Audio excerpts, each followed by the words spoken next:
Ya, terima kasih. Assalamualaikum warahmatullahi wabarakatuh. Waalaikumsalam warahmatullahi wabarakatuh. Alhamdulillah, wassalatu wassalamu. Anak-anak sekalian,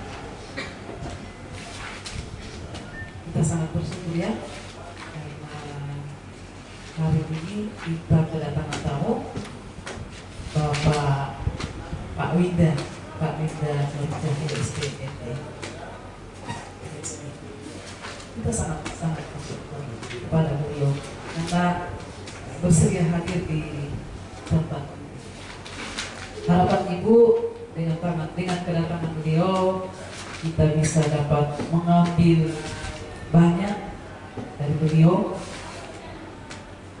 dan anak-anak sekalian bisa tercerahkan nantinya.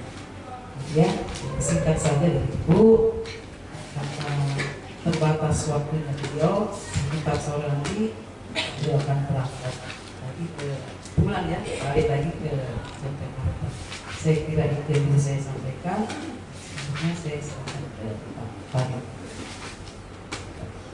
Terima kasih Bu. Ya, mungkin itu yang Ibu sambut ya. Jadi momen-momen seperti ini jarang sebenarnya. Lagi mungkin anak 16 ya. Ini sudah sampai injury time, judul belum masuk ya. Belum sampai tanggal 25 masih kasih batas Pak. Iya, untuk kalau udah tahun depan periode kedua Pak. Jadi berlomba-lomba nyari judul ya mungkin syukur bagi teman-teman yang mahasiswa baru ada referensi nih, ada referensi kira-kira karena mungkin sebelum-sebelumnya jarang dapat ini ya pengetahuan tambahan.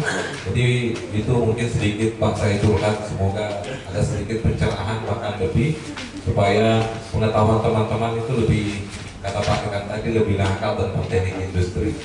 Oke, tanpa mulai hormat saya mempersingkat waktu kepada Bapak saya persilahkan. Assalamualaikum warahmatullahi wabarakatuh.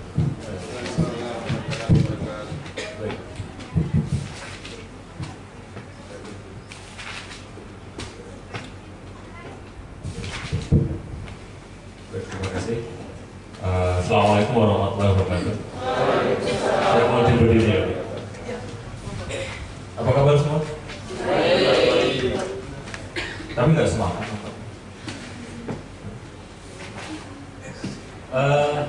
Ini tugas saya berat karena menjelaskan tentang BIN juga, Badan Intelijen Nasional. Jadi kita kemarin buka sebuah seminar, salah satu ininya adalah staf ahlinya BIN yang bisa jadi. Mas Fahmi juga staf ahli BIN atau pernah di BIN? Nanti ada sudah pernah dengar tentang bisnis intelligence belum? Belum. Kalau saya boleh tahu di teknik industri Anda belajar apa? Enggak, bukan mata kuliah. Jadi teknik ada jurusan teknik apa saja? Teknik sipil ada? Objek mereka? Bangunan sipil. Teknik apa lagi? Arsitektur. Objeknya apa? Bangunan. Apa lagi? Mesin elektro. Objeknya apa? Listrik. Jadi Anda lihat polanya bahwa jurusannya itu diambil dari apa yang dia jadikan objek. Kalau teknik industri objeknya apa? Manufaktur. Satu saja, jangan semua. Kalau semua nanti kita mau masih dunia. Jadi ahlinya ahli. Satu saja, objeknya apa? Objek. Jadi di teknik itu selalu fokus ke ada proses rekayasa, setuju? Ada proses engineering. Nah, kalau teknik sipil yang direkayasa adalah civil infrastructure, arsitek, elektro ya. Industri apa? Kalau Anda lihat dari namanya kan diambil dari enggak, kalau semua engineer, semua nama teknik diambil dari objeknya. teknik elektro objeknya elektro, teknik sipil objeknya sipil, teknik mesin objeknya mesin. Industri apa? Boleh? Simpan dulu ya. Baik, dosen PTI siapa? Padir mana Padir?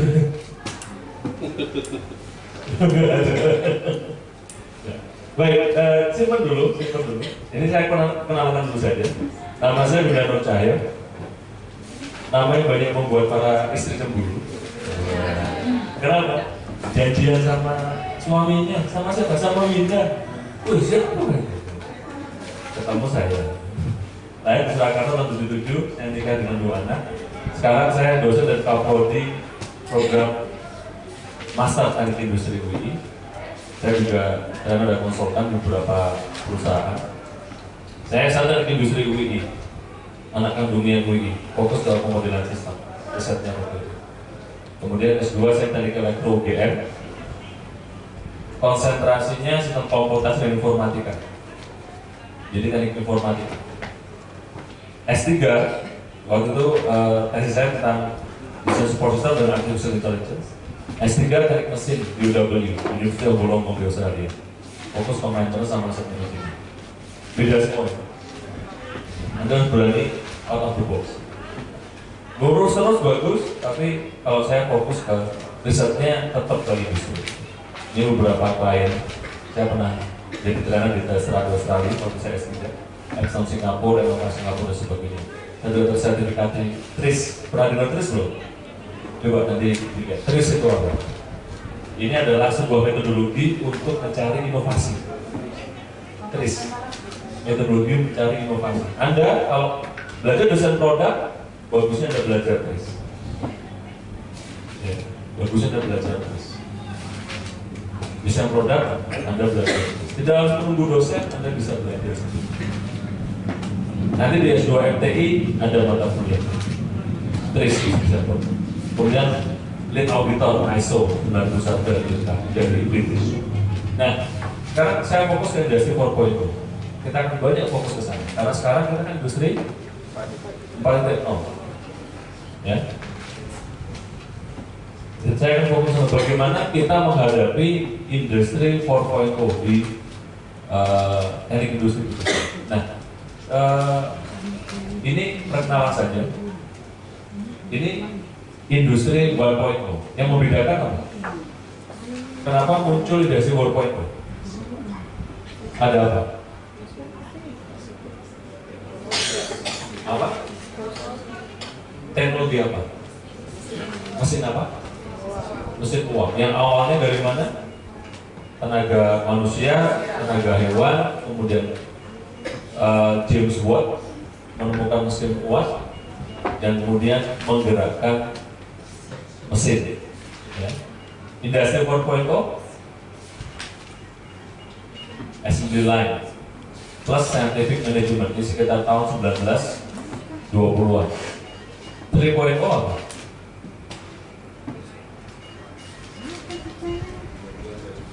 Ini juga muncul karena ada apa? Tenaga listrik, betul? Ya. Yang 3.0 ada computer aided manufacturing, andalin dan sebagainya. Nah, 4.0 sekarang dia ada dengan ada apa?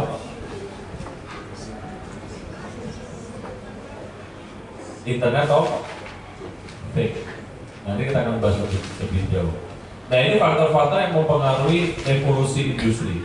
Sebetulnya revolusi industri dari 1, 2, 3 sampai 4. Faktornya cuma 2. Bagaimana kita apa? Customer centris. Bagaimana kita fokus ke customer, memenuhi customer expectation dan customer experience. Apalagi Anda milenial, pengennya kan semua serba gampang. Sekarang ada, pengen sekarang ada. Makanya Gojek lagi kan? Ya. Pengen sekarang ada. Itu adalah customer expectation. Kemudian efisiensi sama efektivitas. Bagaimana prosesnya cost, bagaimana dia fleksibel. Ya. Ini keywordnya. Jadi dari 4.0 ada customer focus, value chain, integrity. Silahkan Anda baca nanti. Akan saya share ke siapa ya? Ke Mas Fadil ya? Ya, nanti saya share kalau Anda mau PowerPoint-nya, saya share. Nah ini saya skip saja. Ini pilarnya.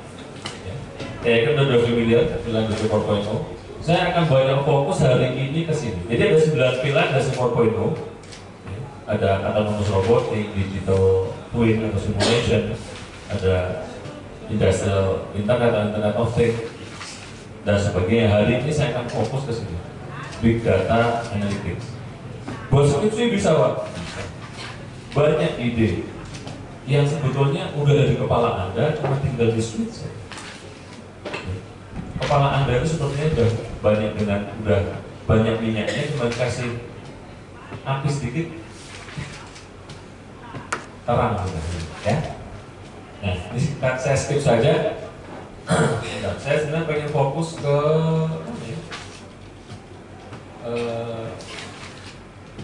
sebentar. Saya sangat buka ke tadi pertanyaan saya awal. Kenapa namanya teknik industri? Ada yang tahu?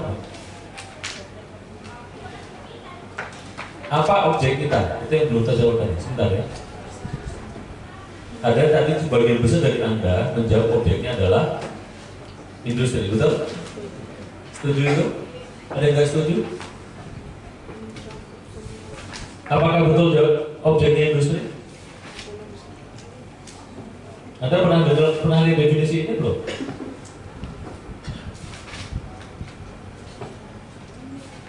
Tadi di tengah sampaikan industri itu luas, Pak. Manufaktur bisa, apalagi supply chain bisa, healthcare bisa, IT bisa.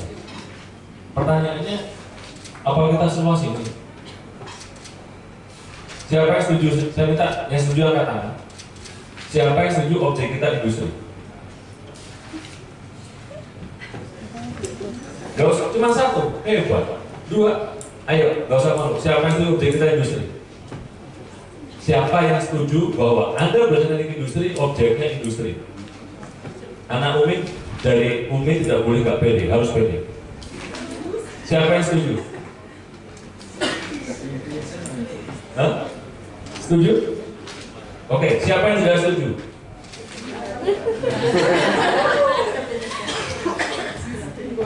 Jadi Anda setuju atau tidak? Siap, sekali lagi saya ulang. Pikirkan pertanyaan saya, jawab. Siapa yang setuju objek kita industri? Angkat tangan. Oke, bagus. Siapa yang tidak setuju? Cukup. Siapa yang ragu-ragu atau nggak tahu?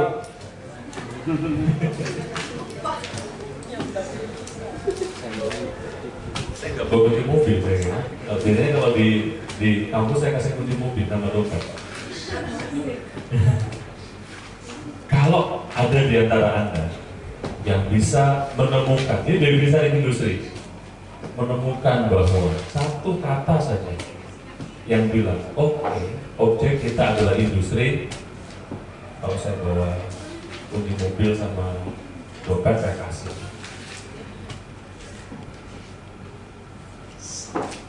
Cari di desain industri, cari satu kata yang kemudian menunjukkan, oke, objek kita adalah industri.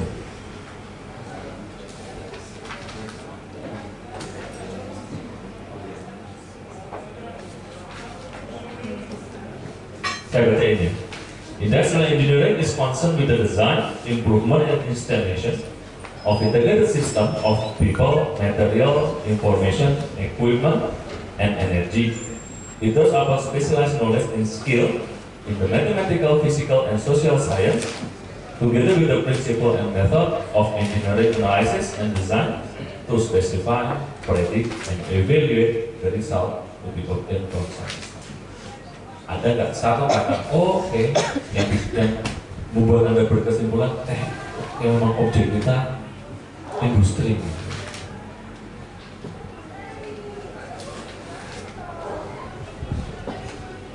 Ada?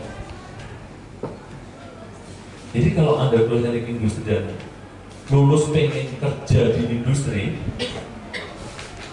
lulus cuma pengen jadi BPIC di manufaktur, mohon maaf, mimpi Anda terlalu tinggi. Karena kenapa? Anda lihat, ini ability yang harus Anda miliki sebagai seorang TI. Anda harus mampu apa? Mendesain, mengimprove, menginstal. Skripsi Anda nanti itu harus ada 1 dari 3 kata kunci itu minimum. Harus ada kata desain, atau Anda improve sesuatu, atau Anda install sesuatu. Salah satu dari situ. Jadi nggak usah pusing bikin skripsi.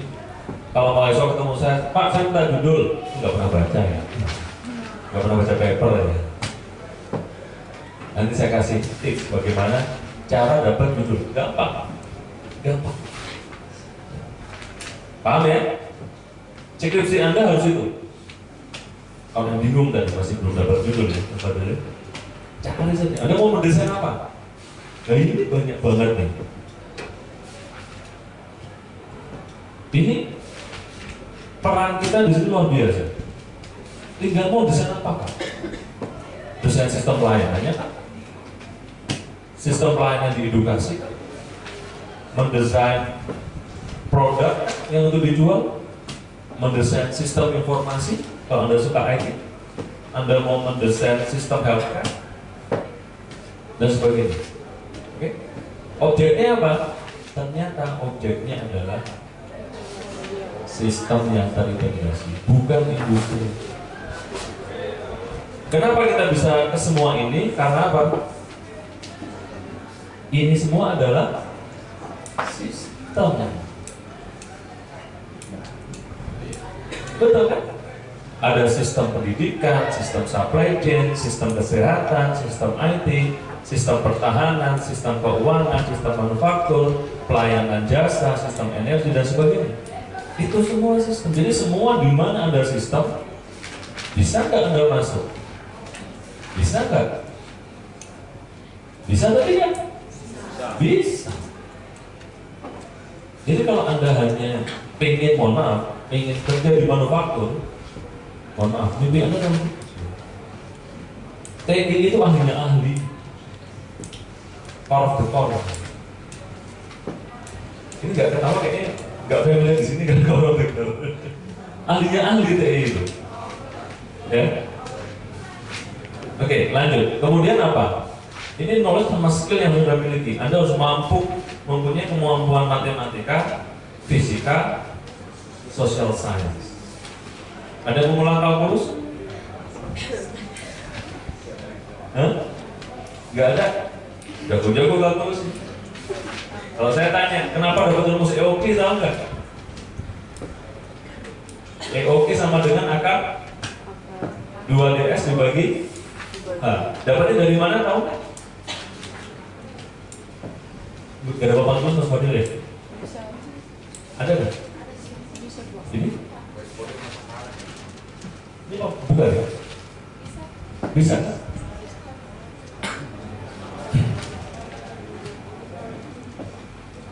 Ya nanti kalau kita ada waktu kita diskusi kenapa sampai akar 2DS dibagian. Anda tahu nggak asalnya dari mana?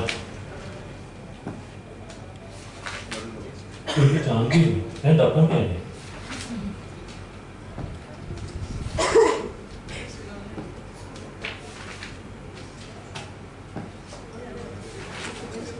Wah mantap. Ini saya nggak punya. Mas Jadi dulu, Mas Jadi. Kan jangan ini Pak. Wih, dia saya suruh di sini dia jalan-jalan.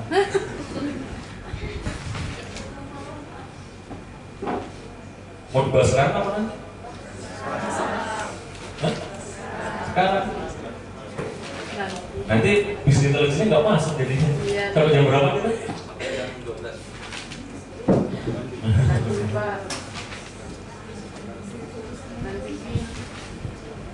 Ya, ini kan saya kasih informasi bagaimana Anda contoh aplikasi statistik, statistik apa kalkulus ya.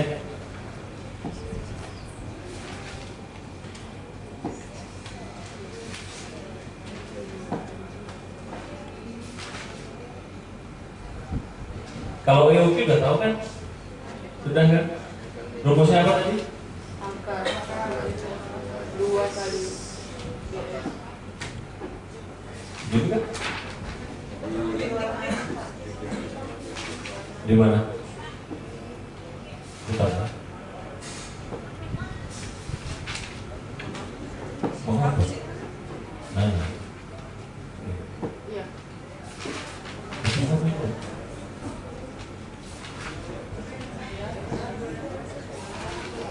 mana? Ini ya? Kaima? Ini ya? Ini. Ini ya?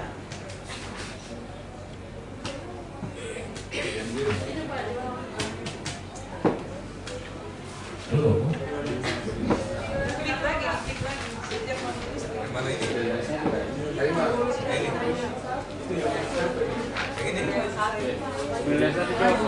Aduh. Ah ya. Pura-pura nggak tahu. Jadi EOQ tangannya sama dengan akar 2DS dibagi A. Gitu kan? Iya.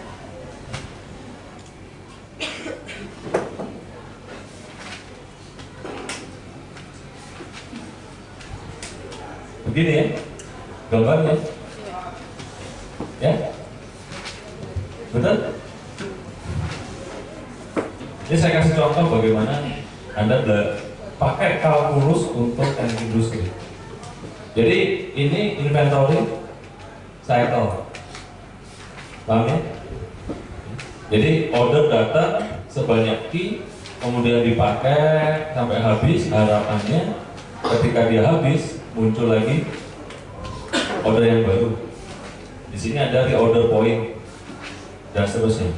Oke, rumusnya ini kan carrying cost 2Q 2H dibagi Q per 2 dibagi dapat dari mana? Dapat dari mana?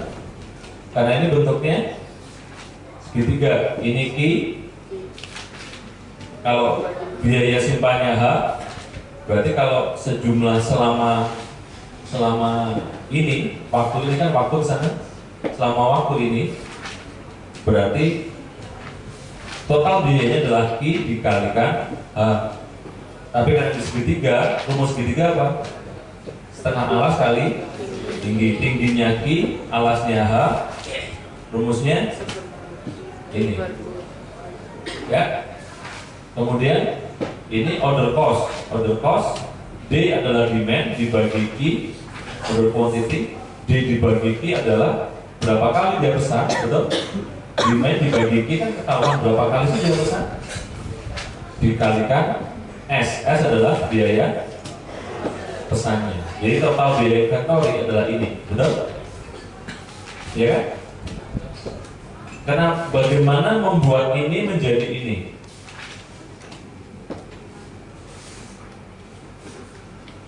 Tahu dy per dx? Iya. Ya, itu apa? Turunan pertama dari y. Turunannya ini apa? Ada yang bisa kalkulus? Yang dapat A siapa? Weh. Siapa yang soal yang jago? Mana boleh? Saya kasih dia voucher. 150.000. Citylink. Oh, mana buktinya dulu Pak? Nanti aja. Tahu nggak dari situ ke situ gimana?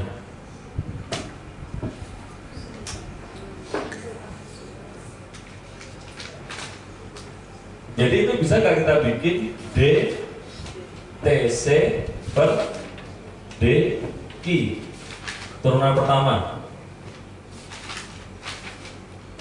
Turunan pertamanya apa? Itu dari Q 2H ditambah D per I kali S. Turunan pertamanya ini apa? Atau ini kan sama dengan H per 2 I ditambah D S I pangkat minus I minus 1. Turunan pertamanya menjadi H per 2 plus D S Q pangkat minus 2.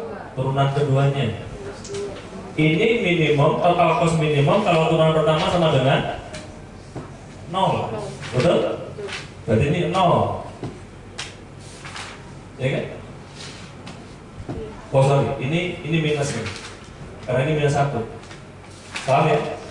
Minus 1 berarti kan D S I min 2 sama dengan H per 2 I pangkat minus 2 sama dengan H per 2 DS.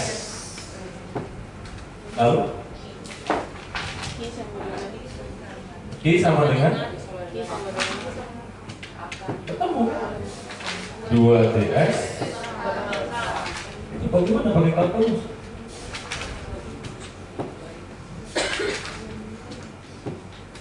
Benar? Gampang kan? Iya. Itu kenapa kita harus belajar kalkulus? Itu kenapa harus belajar kalkulus? Oke, kembali ke isu awal.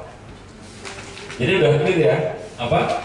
Bahwa kita sistem, bukan industri, bukan manufaktur saja, sistem.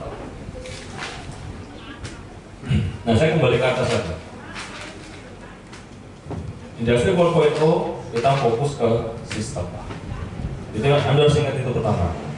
Kemudian yang kedua, dari mana di sini ada namanya big data. Dari mana big data itu muncul?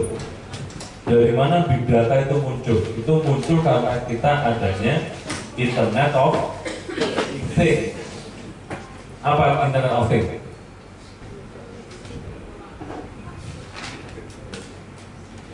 Internet of Things itu contohnya apa?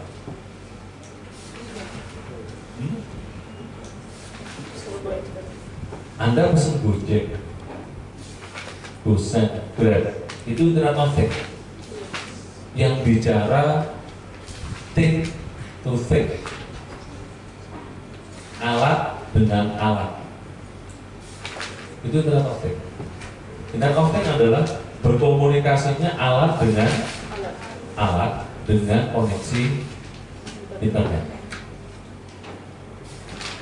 Jadi Anda nggak perlu ngomong. Kalau zaman dulu Anda mau pesan ojek, Pak, Bang, sana ke mall. Sekarang enggak.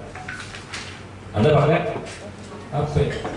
Anda ngomong posisi di mana, tujuan kemana, ojek datang, mobil datang, Anda langsung masuk tanpa ngomong kan bisa. Langsung ke sana. HP Anda komunikasi dengan HP-nya driver. Itu Internet of Things.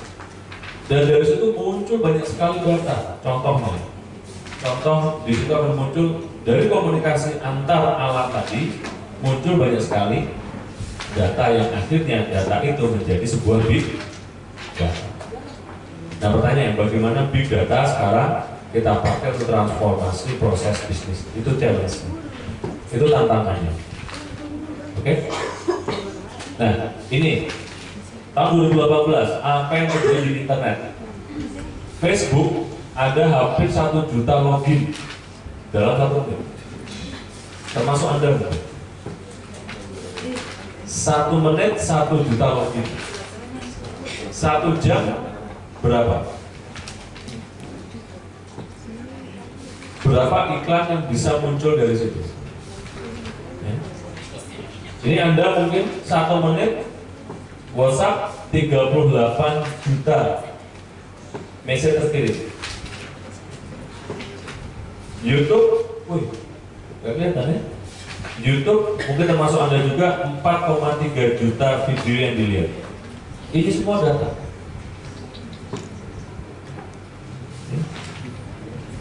Dan pertanyaannya, bagaimana kita pakai data ini untuk meningkatkan performa sistem? Itu pentingnya data analitik atau big data analitik. Ya. Nah, Anda siap nggak dengan ini? Google sudah mulai meng-hire people yang tidak kuliah, asal mereka punya skill. Jadi fokus pertama itu apa sebenarnya? Bukan ijazah tapi skill. Percuma Anda punya ijazah IPK 4,5, nilainya A+ semua. Iya, 4,5. Jadi gini. Nilainya A+ semua, Anda nggak punya skill, percuma. Anda selama kuliah ini, coba saya tanya, kalau Anda masuk ke Google, nama Anda, yang muncul apa? Ada Pak, Instagram, apa lagi? Hah? Twitter Pak.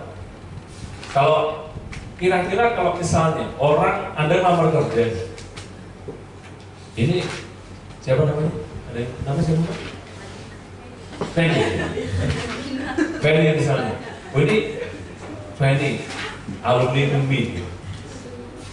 Ketika dia mau cari seseorang, kalau itu dia cari di mana pertama kali? Di Google kan? Misalnya teman Anda bilang, kita punya pacar baru namanya ini. Kalau Anda kepo cari di mana? Google dulu kan? Baru ke Instagram. Langsung Instagram. Ya kalau kenal, kalau nggak kenal, nah Facebook gitu. Artinya apa? Kita nggak akan bisa nggak ketika Anda lulus, Anda ketik nama Anda di internet, muncul, oh Fanny, kepakaran supply chain, papernya dia pernah bikin paper, nulis paper di sini. Bisa nggak Anda berani begitu? Anda pakai apa? Sekarang dia pakai Instagram lah. Pakai pernah dengar LinkedIn kan? LinkedIn. Pakai gitu. Sekarang orang kalau headhunter dia mencari rekrutmen, dia dari situ. Apanya mah? Nyari rekrutmen dari LinkedIn. Jadi bagaimana Anda membuat sebuah profil yang membuat Anda itu laku? Kita lanjut ya, ini kita skip saja. Nah, Anda familiar dengan ini kan? Uber, world largest taxi company, dia nggak punya taksi. Airbnb, largest accommodation provider, nggak punya real estate. Facebook nggak punya media, nggak punya konten, dan seterusnya. Skype nggak punya infrastruktur komunikasi. Alibaba bahkan mereka nggak punya inventory. Kalau Anda lihat data lagi di sini di Airbnb, pernah pakai Airbnb belum? Belum. Piknik lah ya. Jangan di sini saja. Ini saya banding Airbnb dengan hotel-hotel di dunia. Jadi leading brand hotel itu yang paling tinggi adalah apa ya? Hilton. Hilton itu nilainya kalau dijual itu hanya 6,3 miliar dolar dengan semua gedung dan hotel yang dia punya. Airbnb punya berapa? 31 miliar. Padahal dia nggak punya hotel. Kalau perusahaan dijual 31 miliar nilainya dolar ya. Nolnya berapa itu kalau dirupiahkan? Mungkin Anda lulus, nyari kerja, meninggal, hidup lagi, kuliah lagi, nyari kerja lagi, meninggal lagi sampai berapa kali ngumpulin uang segini? Nggak bercanda lagi. Tapi karyawan dia 3.100 tahun 2017. Hilton karyawannya 163.000. Anda bayangkan. Kenapa itu? Skill. Era internet. Ya. Belum lagi, nih saya nggak ada, tapi ada lagi saya cari, ada beberapa. Yang nilainya tinggi-tinggi. Yang terakhir, menteri yang baru, menteri pendidikan, Gojek, berapa tuh? Kalau dijual perusahaannya. Tempat kita UI UMU jadikan satu dijual mungkin lebih murah daripada Gojek. Mungkin, saya nggak ngerti. Ya, oke kita lanjut. Nah pertanyaannya apa yang membuat itu semua? Karena lingkungan berubah. Pertanyaannya adalah kita mau berubah nggak? Anda mau berubah nggak kalau dari zona nyaman Anda bahwa TI itu industri, TI itu manufaktur, Anda harus keluar dari itu. Ya, karena kenapa? Anda beradaptasi. Kalau Darwin bilang, bukan yang paling kuat, bukan yang paling pintar dari semua spesies yang bisa survive, tapi siapa? Yang mampu beradaptasi terhadap perubahan. Di luar Anda lingkungan berubah. Anda jangan melihat Makassar, jangan melihat Indonesia, melihat global. Global berubah. Betul? Kalau kita nggak berubah, ya kita akan jadi orang yang tidak akan lulus evolusi. Setuju? Anda berpikir di luar itu semua. Nah pertanyaannya, ketika ada perubahan, ketika ada anjing yang bertiup, seseorang, beberapa orang, dia membangun tembok, beberapa orang lain dia membangun ini. Anda mau yang mana? Mau membangun tembok, menghalangi perubahan, atau Anda memanfaatkan perubahan? Jawabannya harus begitu. Ya. Nah pertanyaannya, industri sekarang berubah. Tidak hanya ngomong masalah project, tidak hanya ngomong masalah job shop, tidak hanya ngomong masalah desain produk, bagi kuesioner, apalagi? Apa namanya? Bagi kuesioner, kemudian enggak itu. Industri itu udah lebih dari itu. Ya. Nah, sekarang kembali masuk ke big data. Apa itu big data? Big data adalah data, kumpulan data yang extremely large, banyak sekali. Ya. Secara volume dia banyak, variasinya dia banyak, velocity-nya banyak, banyak masuk cepat gitu, variabelnya banyak, ya, velocity-nya banyak. Itu big data. Ya. Nah, bagaimana kita manfaatkan ini? Kita akan bahas hari ini.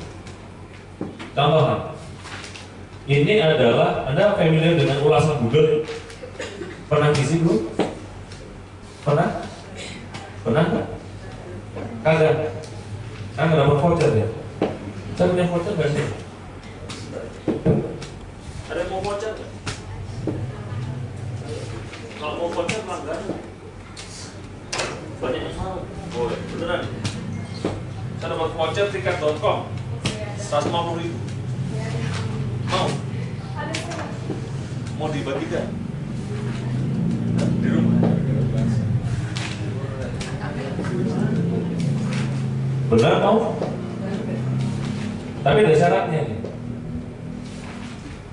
Nanti ada baca sendiri syaratnya.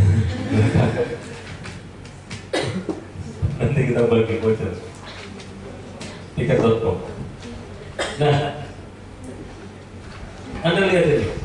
Ini adalah ulasan atau tempat yang paling banyak diulas di Google. Ada 209.071. Candi Borobudur 57.139. Umi? Artinya apa? Kalau Anda ingin mempromosikan Umi, ulas di Umi di internet tuh. Ya kan? Ketika orang mencari universitas di Makassar, akan muncul mana? Yang ulasannya paling tinggi. Gampang sekarang. Ya. Nah pertanyaannya, bagaimana kita manfaatkan ini? memanfaatkan ulasan-ulasan sebanyak ini. Ya. Ini kita simpan dulu. Nah sekarang bagaimana evolusi dari big data? Anda belajar statistik ya? Ya. Belajar apa? Regresi? Korelasi? Sudah? Anda pernah berpikir nggak kenapa pernah dengar isu kemarin kenapa Pepsi keluar dari Indonesia? Kenapa Pepsi tidak mau jual lagi di Indonesia? Kenapa? Ada yang tahu? Ada yang tahu? Saya jawab benar, saya kasih voucher langsung 2.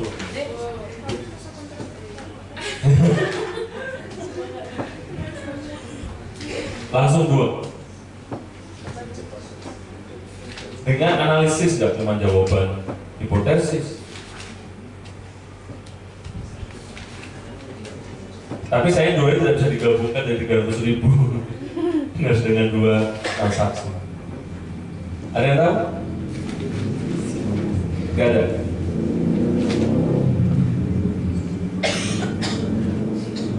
Kira-kira ketika perusahaan turun, perusahaan keluar dari sebuah negara, alasannya apa biasanya?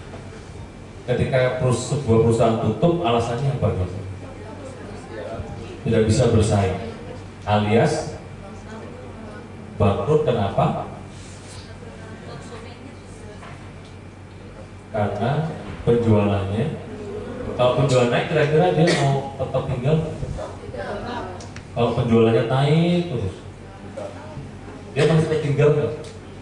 Masih.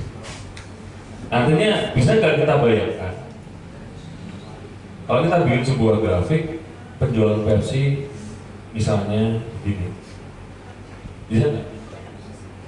Ini data internal atau data eksternal? Penjualan internal kan? Dari perusahaan Anda bisa dapat kan? Pertanyaannya,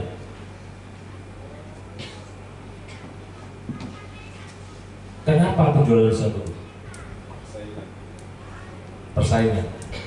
Siapa kompetitor si Pepsi? Coca-Cola turun atau dia atau apa? Jadi kalau ternyata Coca-Cola turun juga, berarti bukan Coca-Cola. Apa?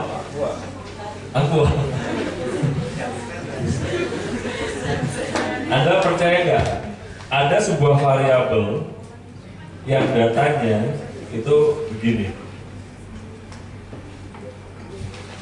Anda tahu? Percaya nggak kalau ini adalah data jumlah warung kopi,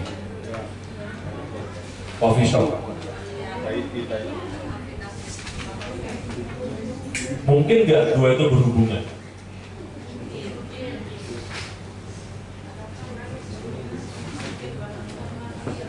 Anda kalau suruh milih di traktir sekarang, di traktir Pepsi atau traktir kopi?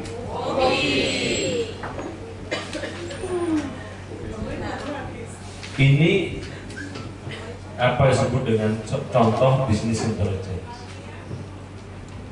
Pepsi kemungkinan telah mengantisipasi apa yang terjadi. Gaya orang berubah, orang pengen hidup lebih sehat, betul? Mereka nggak suka lagi. Anda milenial mungkin lebih suka yang tidak suka lagi berkarbonasi, lebih suka nongkrong. Pepsi nggak enak Pak, kenapa? 10 menit jadi manis doang. Tapi kopi 10 menit nggak apa-apa Pak, yang penting tenaganya kencang.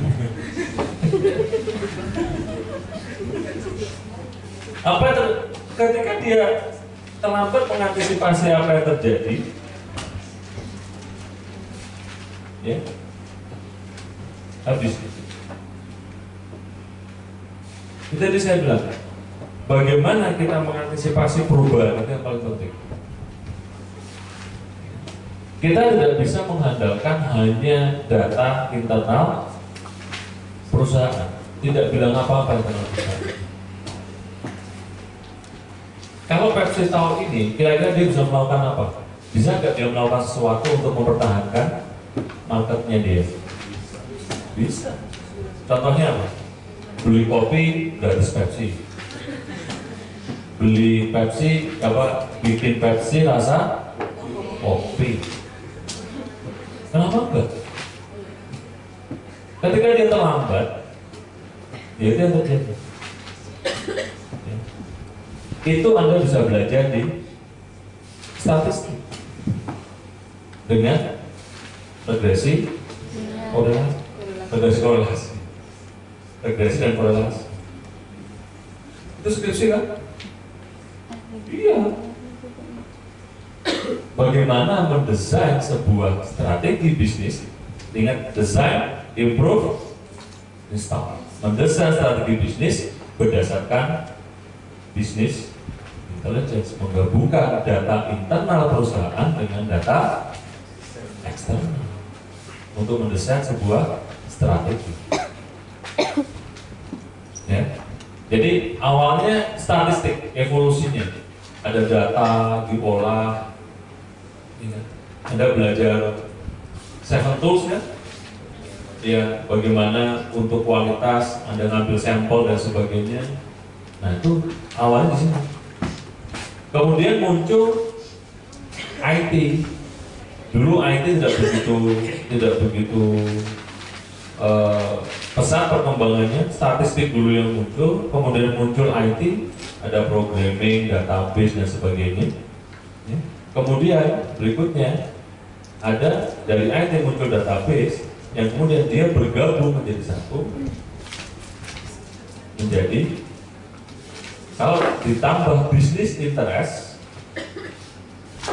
kepentingan bisnis, IT, statistik atau artificial intelligence, ditambah bisnis interest, tengah ini adalah bisnis intelligence. Bagaimana kita memanfaatkan data yang banyak dari internet atau IT atau database dengan statistik untuk keperluan bisnis. Contoh sederhana, Anda pernah belajar data mining nggak? Anda nggak tahu data mining di sini? Nggak ada? Statistik ada? Pernah dengar MBA? Market Basket Analysis? Belum pernah? Belum? Misalnya begini deh, di sini ada Hypermart nggak? Carrefour ada? Nah, iya ada Pak Makasar. Masa nggak ada? Tapi di rumah kakak jarang ya. Banyak pula. Oh dia nggak ajak saya ke sini. Sekarang begini. Ketika seseorang pergi ke Carrefour misalnya, dia dapat apa? Belanjaan. Data apa yang dia belanjakan masuk ke database-nya Carrefour. Apa yang terjadi kalau Carrefour punya 1000 pelanggan setiap hari? Dia bisa mengambil keputusan bisnis apa? Data pelanggan masuk ke database.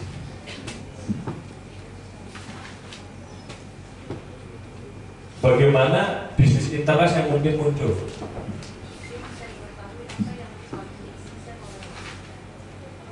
Salah satunya itu. Kalau hubungan dengan regresi menghubungkan dua variabel misalnya. Contoh, orang yang beli kopi dia beli apa lagi?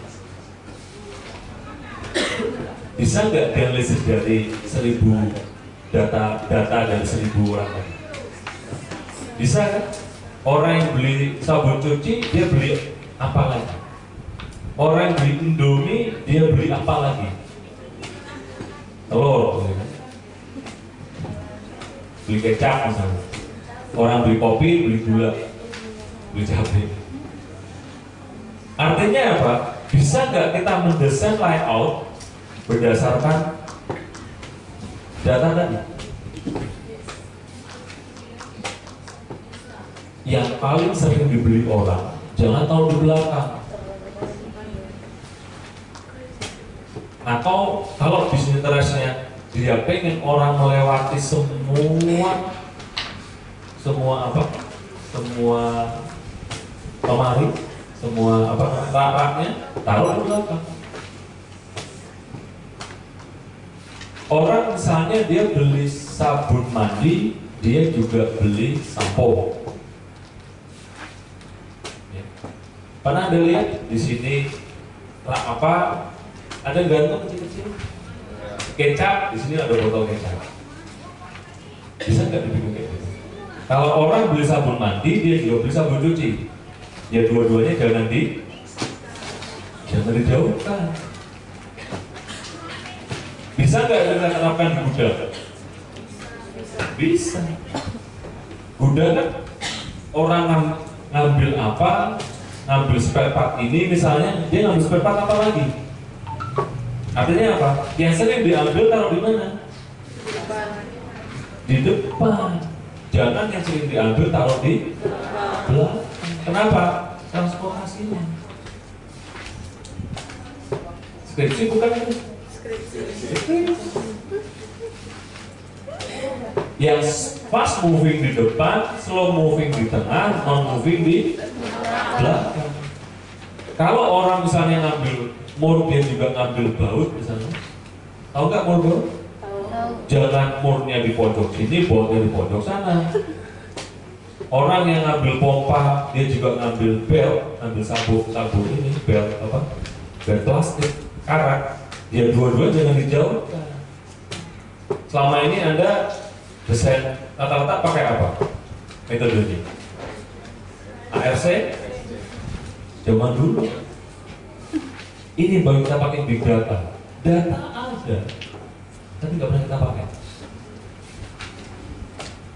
Anda kalau desain produk pakai apa? AHP dan house of quality kan? IFD, AHP, IFD dan house quality. Pakai kuesioner nggak? Bisa nggak ini jadi kuesioner Anda? Anda punya berapa responden di situ? 57.000 responden yang bisa Anda dapat gratis. Dari mana?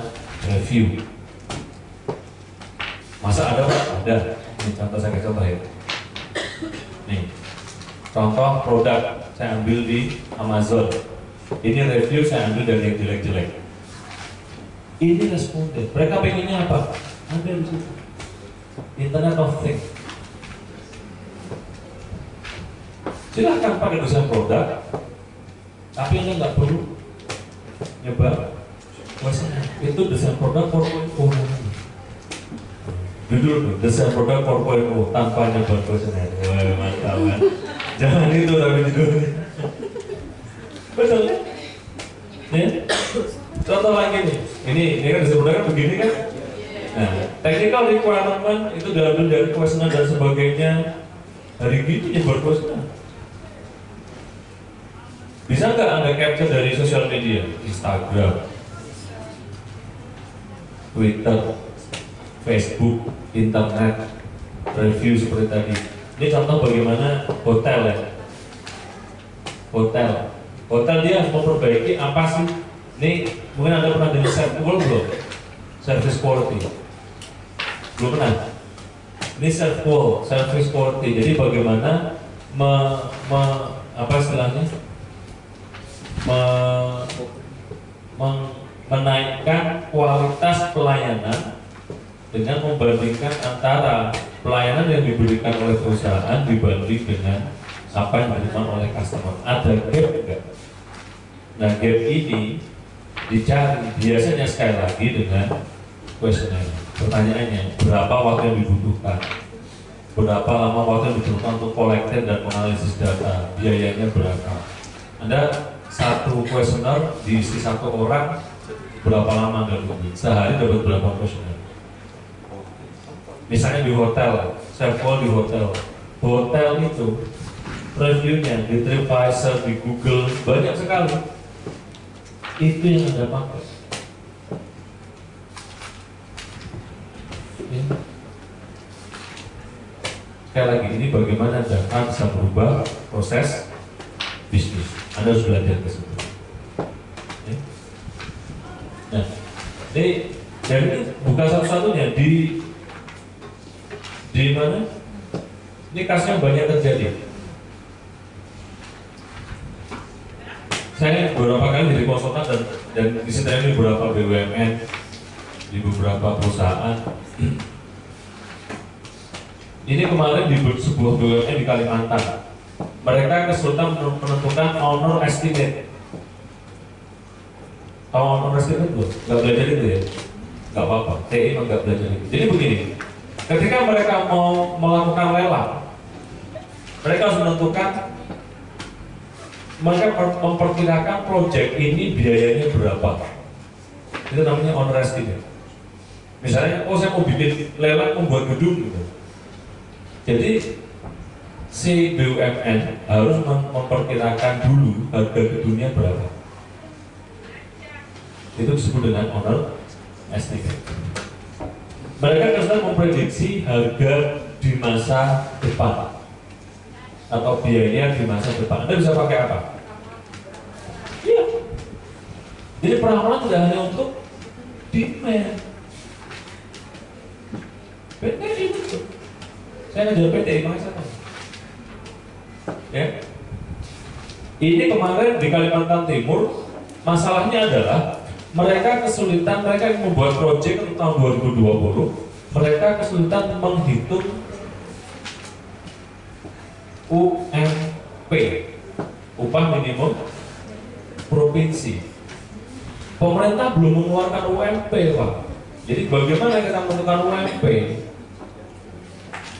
Bapak punya data nggak, Pak? Nggak punya. Bapak punya data eksternal nggak, Pak? Di BPS kita punya. Dan upah provinsi Kalimantan Timur, kalau kita plotkan, ada data, kita plotkan dari tahun 97 sampai 2018, polanya begini. Ini 2007, dari 97 sampai 2018. Ini agak ada apa namanya kenaikannya agak signifikan di situ tahun 2013. Saya tanya, ada apa Pak 2013? Mereka bisa jawab. Bisa nggak kita lakukan forecasting? Bisa. Dan hasil forecastnya Anda percaya cuma selisih 3.000.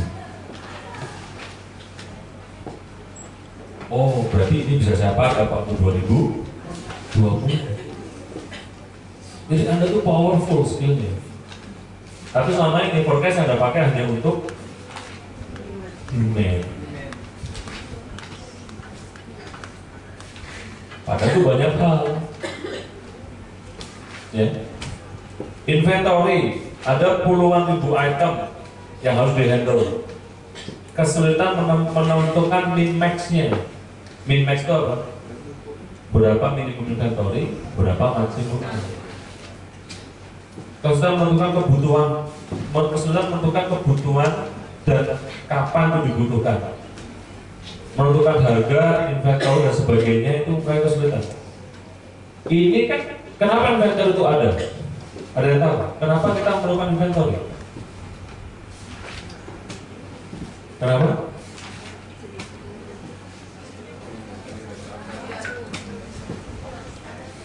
Kenapa? Ini yang senior, yang pakai jaket itu dulu. Dita? Kenapa kita punya inventory? Gak tahu? Belum tahu? Ini semester 1 semua yang hijau? Iya kan? Oh, belakang jauh lagi, nggak kelihatan namanya. Ayo tunjukkan bahwa semester 1 tidak kalah. Kenapa kita memerlukan inventory?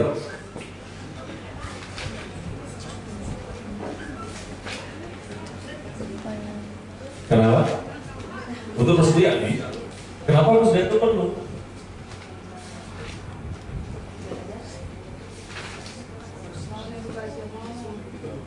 Karena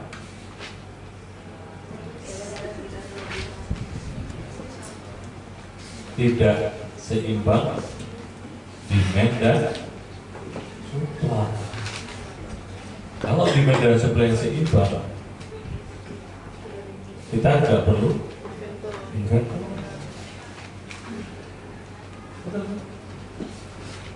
Yang kedua adalah untuk mengantisipasi fluktuasi dari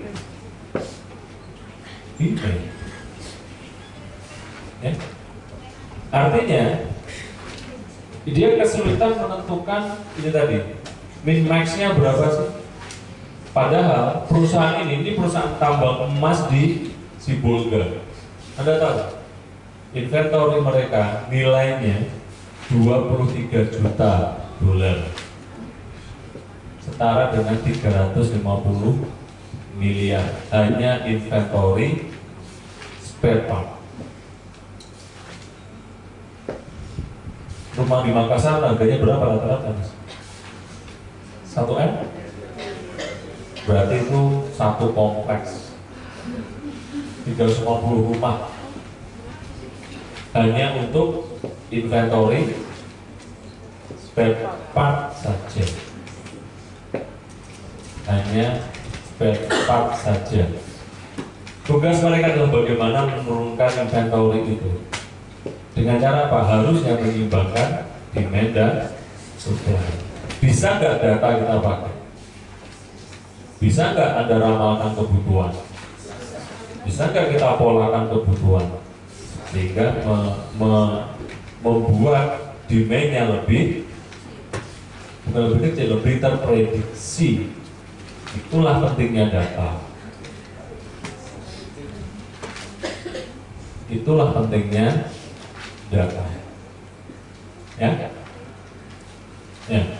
Contoh lagi, maintenance dan turnaround. Pernah dengar turnaround belum? Turnaround itu sekarang banyak dilakukan di Pertamina, karena banyak mahasiswa FTI yang di Pertamina juga. Jadi turnaround itu mesin itu kayak di shutdown, kemudian di apa? Di maintain, berhenti total, di maintain. Jadi ketika proses produksi berjalan, satu mesin rusak yang terjadi apa? Kalau flow stop, berhenti semua kan? Nah, daripada berhentinya itu tidak terencana, mereka bikin berhentinya menjadi terencana.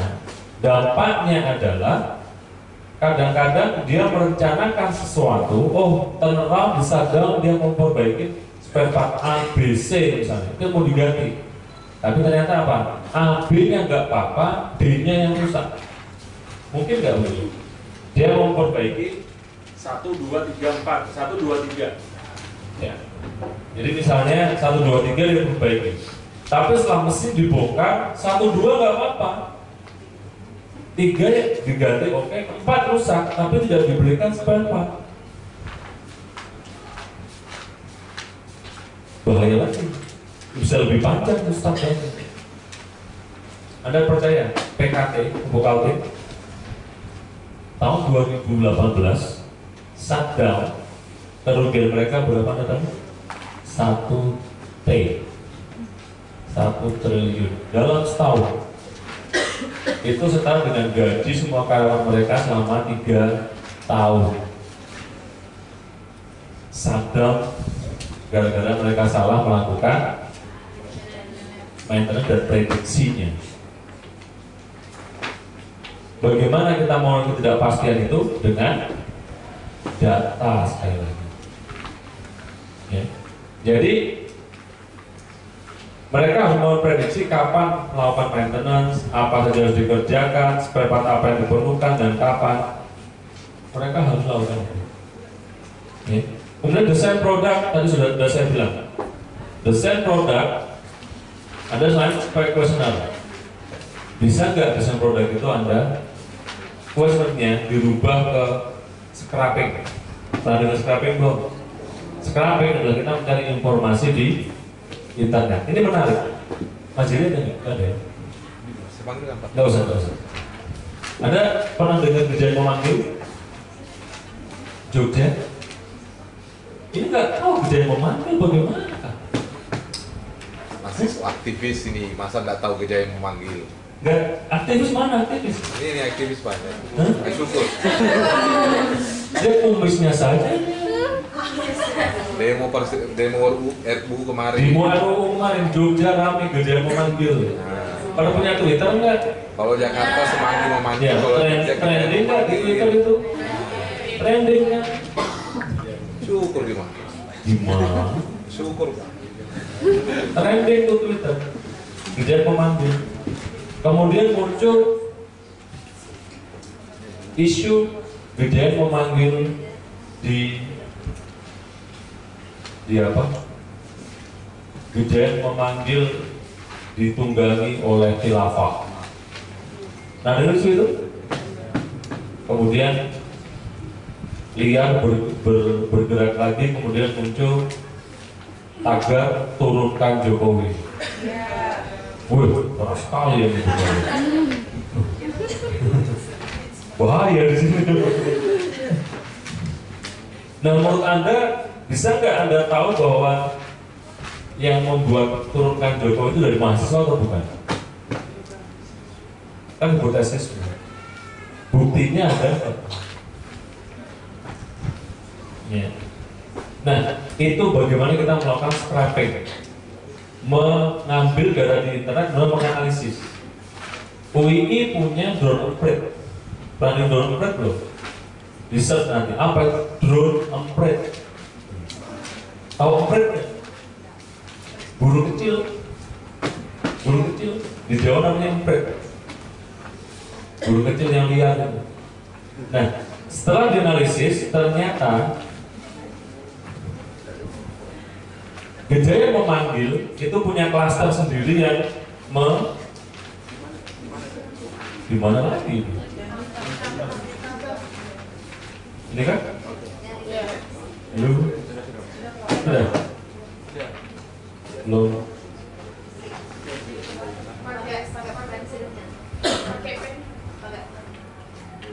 Gak bisa. Ya kamu?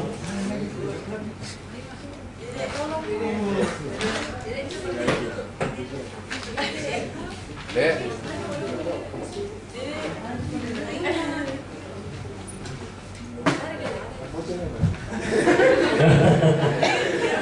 Oh, foto.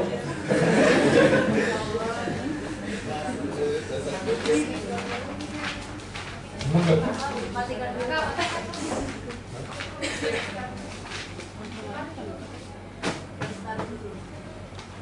Gak usah kalau gak usah. Coba.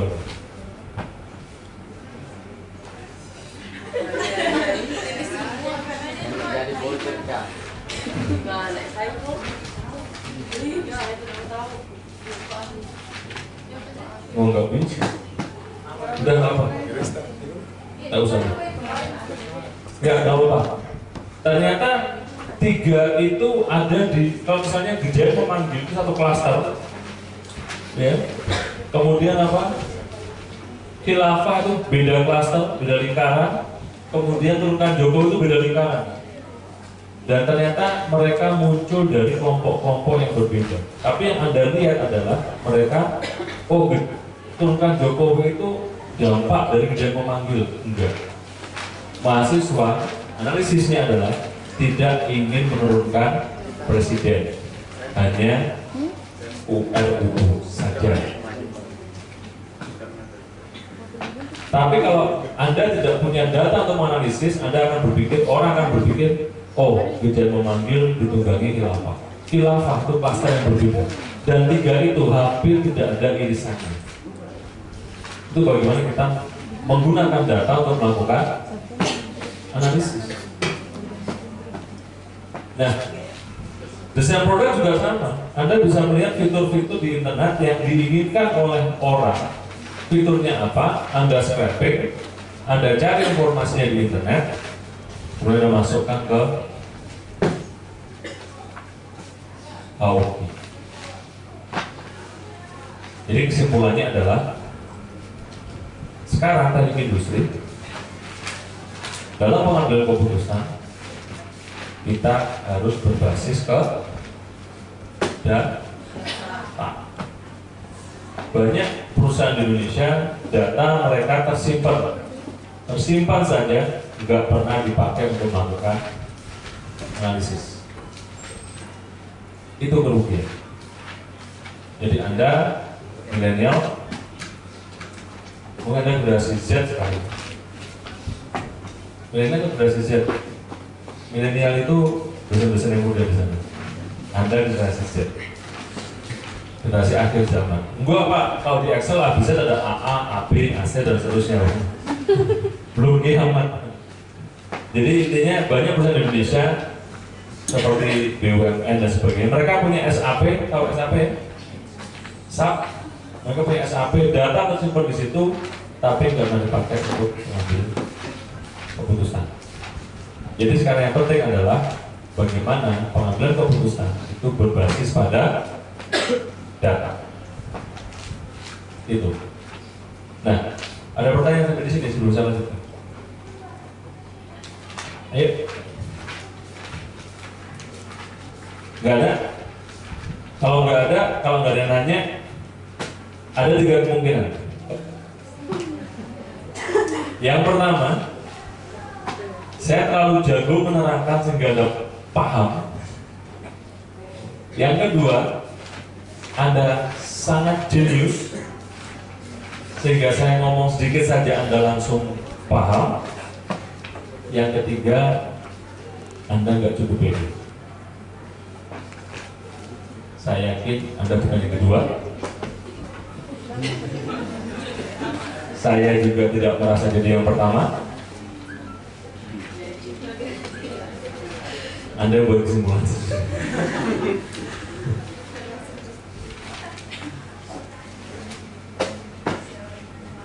Kira-kira menarik nggak kita belajar tentang data? Karena sekarang banyak pengambil keputusan harus berdasarkan data. Tidak, dan data itu ada tersedia, cuma tinggal bagaimana Anda ambil datanya, Anda olah untuk mengambil keputusan. Di internet data apa yang nggak ada, entah itu benar atau itu hoax, nggak ngerti. Yang penting ada. Ya. Nah, sebagai perkenalan, MTI kita punya 4 konsentrasi: teknik industri, manajemen industri, supply chain, dan K3 ekonomi.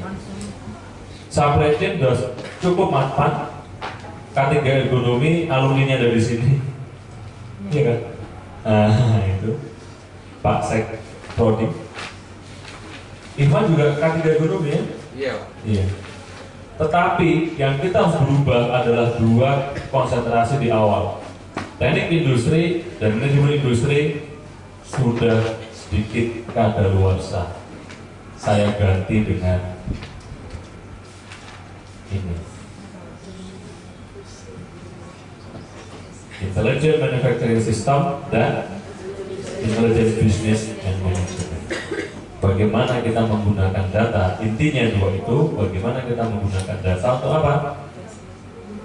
Pengambilan keputusan di proses-proses bisnis, baik di produksi atau di manajemen.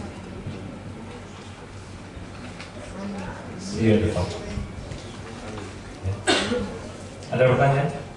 Tapi tentu saja dengan MTI ini daftar penerbangan.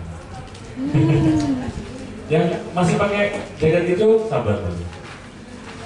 Ya, oke, ada pertanyaan nggak? Ayo, ngomong saya di sini. Mau curhat boleh? Pak, dosen saya susah. Karin, kawari kan? Ini saya ngasih topik ditolak terus, Pak.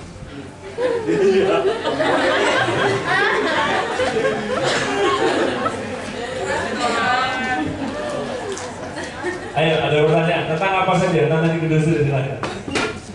Karena saya melihat Umi sama U itu bersaudara. Jadi waktu saya dulu di posisi Anda, waktu saya jadi mahasiswa dulu.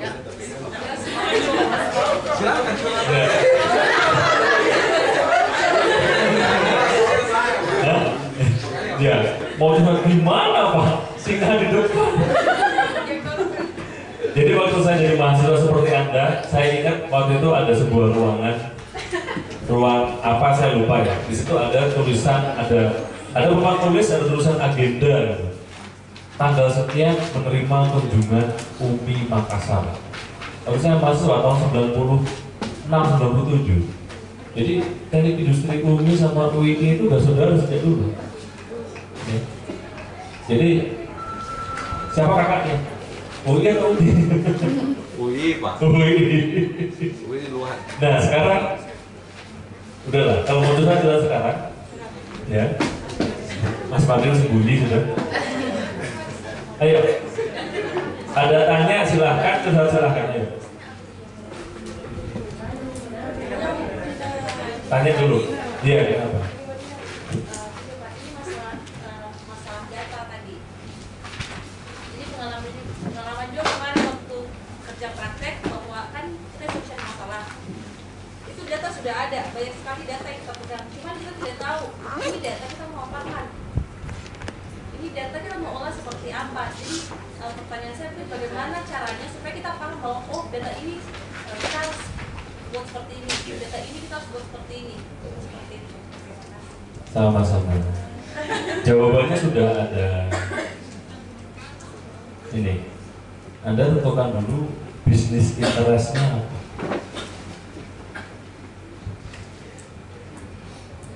Apa itu? Kalau kasus MBA tadi, bisnis market basket analysis, data banyak tuh. Mereka mungkin punya puluhan ribu data pelanggan konsumen yang beli. Pertanyaan data mau diapain? Nah, Anda percaya nggak bahwa teman-teman di statistik UII, mereka suruh ngolah data jago nomor 1 di UII, ngolah data statistik. Sampai bahkan mereka sekarang udah mengarah ke artificial intelligence, pengolahan data dengan AI. Tapi mereka mentok di situ-situ saja. Kenapa? Mereka tidak punya, bukan tidak punya bisnis, tapi mereka tidak punya pemahaman tentang bagaimana proses bisnis. Jadi misalnya begini, tadi yang saya bilang market basket analysis, ada dosen statistik teman saya, kalau Anda pergi ke Alfamart atau Indomart, ya, di depan kasir itu dia bikin kamera yang menghadap si pembayar, orang yang beli, konsumen. Dipotret, langsung masuk ke database, misalnya nggak dikasih nama. Anda mau nggak jadi membernya Alfamart atau Indomart? Mau nggak? Banyak orang nggak mau. Nggak mau kan? Tapi dipotret saja, kemudian muncul dikasih nama misalnya Mr. X. Anda belanja di sekitar rumah nggak? Iya. Oke. Nah kemudian ketika Anda belanja, data foto Anda direkam dengan data apa yang Anda belanjakan. Dan itu diambil terus sampai mungkin 3 kali, 5 kali Anda belanja. Kemudian dia akan menganalisis, oh si Mbak ini dia belanja pasta gigi, dia juga belanja sabun mandi, dia beli antangin, dia juga beli promah. Iya kan? Nah kemudian ketika dia datang lagi, muncul di layar, oh ini biasa beli antangin sama promah, kok sekarang nggak beli? Ditanyain, Bapak atau Mbak, ini nggak beli antangin atau promah? Lo kok tahu? Biasanya beli gitu. Siapa tahu Mbak lupa. Kalau lupa kan saya ingatkan sekarang, kan begitu. Bisnis interestnya apa? Meningkatkan sales. Tapi mereka bikin itu yang jago sampai ke software-nya. Saya tadi bilang sama Pak Fadil sama Pak Dekan, kita mau siapkan di kampus kita ini kamera kayak gini untuk presensi, bisa nggak? Face recognition kita siapkan di kampus. Jadi kamera kalau di depan sudah siap, datang semua, potret, cheese, cekrek, masuk semua data, siapa aja masuk, siapa aja enggak. Gak bisa tip absen kan? Jadi itu ya, pertanyaannya adalah Anda bisnis interestnya apa? Kalau nggak ketemu bisnis interestnya, Anda plotkan data, munculnya apa? Plotkan berdasarkan waktu, kan ada plotting, ada clustering dan sebagainya. Anda analisis di situ. Diplotkan, muncul datanya apakah dia stationary, apakah dia trennya naik, trennya turun, atau musiman, atau cyclical naik atau cyclical turun, musiman naik, musiman turun. Itu menunjukkan sesuatu. Karena Anda melihat tabel, bingung kan? Nggak tahu polanya kan? Nggak tahu trennya kan? Diplotkan. Entah histogram, Pareto, apa grafik, line dan sebagainya, atau pie chart. Anda coba berbagai macam cara sehingga saya yakin menemukan sesuatu. Hubungkan satu dengan yang lain. Contoh tadi apa? Pepsi dengan warung kopi. Anda ketemu sesuatu. Oh, ini naik, kenapa naik? Nggak tahu, Pak. Kan bahaya. Kalau naik kenapa? Nggak tahu, Pak. Ini turun kenapa? Nggak tahu, Pak. Kan bahaya. Ya. Nah, itu kalau Anda masih belum ketemu bisnis interestnya, plotkan, akan muncul sebuah pola di analisis. Gitu. Ada lagi? Sudah cukup?